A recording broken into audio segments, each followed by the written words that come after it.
Hi అండి, good morning. Sorry అండి,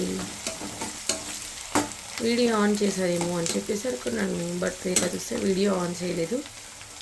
ఈరోజు ఎగ్ కర్రీ చేద్దాం అనుకుంటున్నానండి.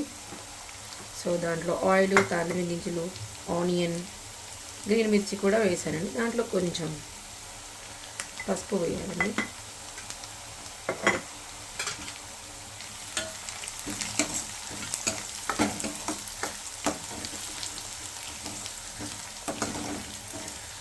కొంచెం ఆనియన్ లైట్గా ఫ్రై అవ్వాలండి.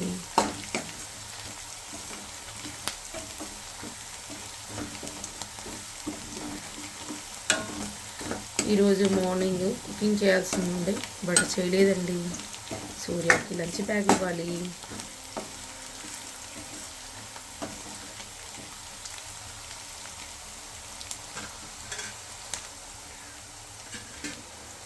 ఆనియన్ ఫ్రై అవుతున్నాయండి.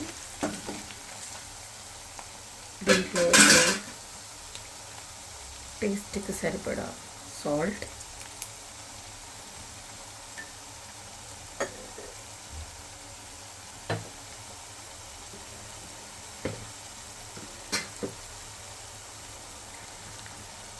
చిల్లీ పౌడర్, అది కూడా మీ టేస్ట్కి సరిపడినట్టుగా వేసుకోండి.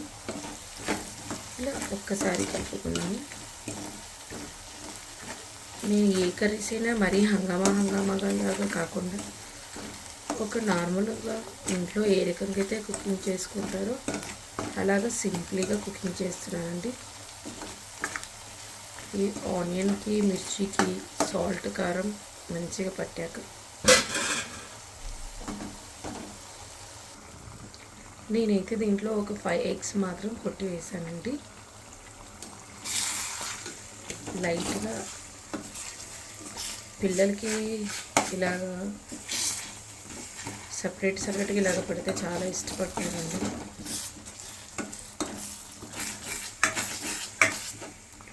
ఒకసారి ఇలా కలుపుకొని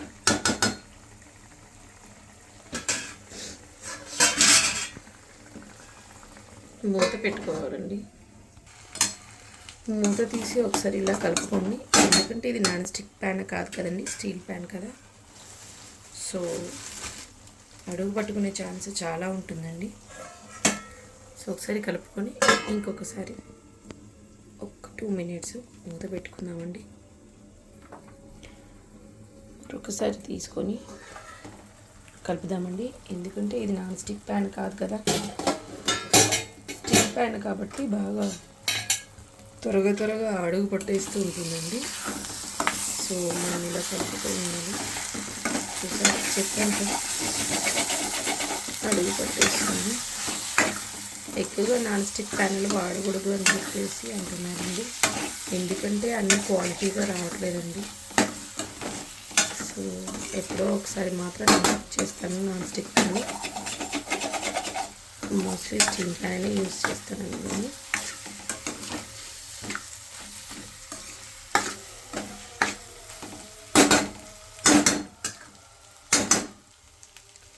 చూడండి,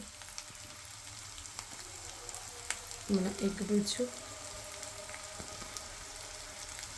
దీన్ని చపాతీలోకైనా రైస్లోకైనా తినొచ్చండి. పైన కొంచెం కొత్తిమీరతో అయినా పుదీనాతో అయినా గార్నిష్ చేసుకోవచ్చు. ఈరోజు